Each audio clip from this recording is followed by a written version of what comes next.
கங்கை தேவி கலைவாணி சரஸ்வதி கட்டிய கணவனுடைய காலத்தை பணிந்தபடியால் நீ எப்படியெல்லாம் வாழ வேண்டும் தெரியும்படி, அதாவது இந்த நெடிய கடன் சூழ்ந்த உலகத்திலே எல்லுக்குள்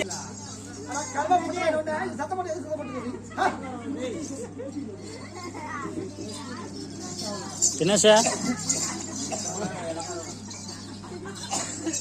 கங்கை தேவி தினந்தோறும் பிண்டம் பிடிக்க செல்ல வேண்டும்.